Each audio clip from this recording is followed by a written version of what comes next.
जुलैचा पहिला शनिवार हा जागतिक सहकार दिन म्हणून साजरा केला जातो. नुकतंच तुम्ही कृष्णा सहकारी साखर कारखान्याची जो की महाराष्ट्रातला एक महत्त्वपूर्ण साखर कारखाना आहे, त्याची निवडणुकीत काम केले. तर आम्हाला थोडंसं हे सांगा, की निवडणुका सहकारच्या कशा वेगळ्या असतात इतर निवडणुकांपेक्षा? इतर निवडणुकामध्ये जसा मतदार असतो, त्याप्रमाणे सहकार निवडणुकीमध्ये पण मतदार असतो. तो मतदार म्हणजे त्या कारखान्याचा असणारा सभासद. ही निवडणूक इतर निवडणुकांपेक्षा वेगळी यासाठी, तर या निवडणुकीचा थेट संबंध शेतकऱ्यांच्या चुलीशी केला जातो. आणि आपण पश्चिम महाराष्ट्रात प्रामुख्यानं बघितलं, तर बहुतांश सहकार कारखान्यांच्या निवडणुका चुरशीच्या होतात. याच्या मागचं कारण तिथलं स्थानिक राजकारण पण बहुतांश त्या निवडणुकीवरती अवलंबून असतं.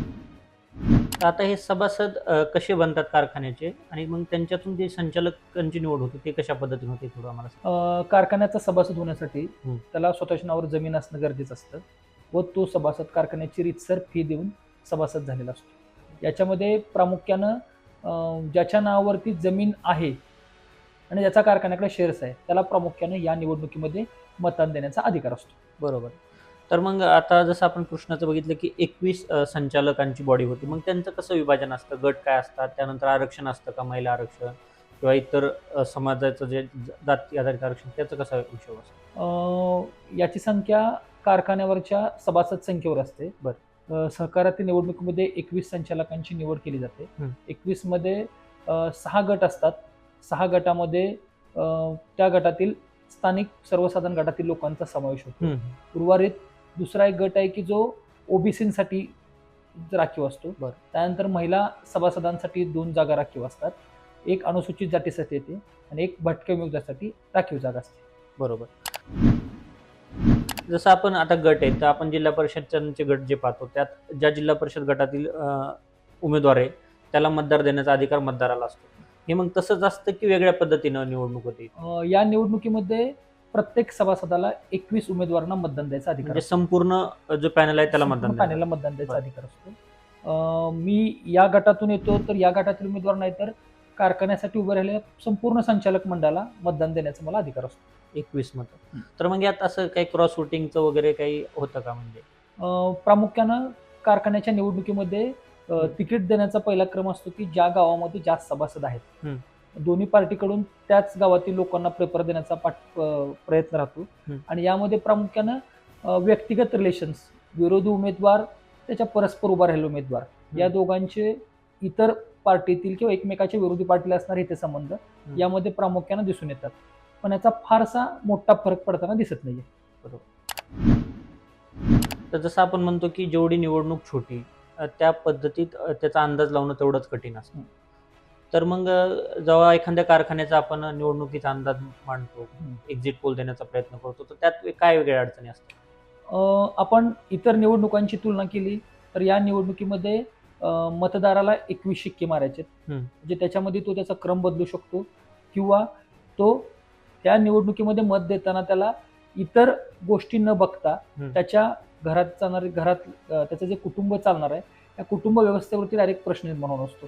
त्यामुळं या निवडणुकीमध्ये प्रेफर करताना लोकांना जास्त महत्त्व दिलं जातं की कारखाना कोण सक्षमपणे चालवू शकेल किंवा आत्ता जो कारखान्यावरती सत्ताधीश बसलाय त्याचं काम काय पटीचं आहे, त्यानं काम काय केलं आहे, या कामातून मला आतापर्यंत काय फायदा झाला याचा थेट संबंध निवडणुकीच्या मतदानाशी जोडला जातो.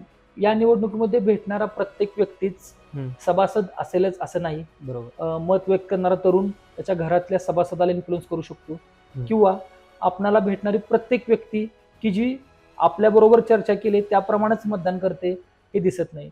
तर त्यामुळे ही निवडणूक फार अवघड होती. परंतु या निवडणुकीच्या शेवटच्या टप्प्यामध्ये बहुतांश लोकांनी विकासाला प्राधान्य देणं चे पेपर ठरवलं. बरोबर. आणि तो आपल्याला फरक दिसून आला त्याच्यामध्ये. पोल पंडितने कृष्णा सहकारी साखर कारखान्याचा एक्झिट पोल केला होता. आपण स्वतः कृष्णा सहकारी साखर कारखान्याचे एक्झिट पोल देण्यासाठी तिथे गेलेला होता.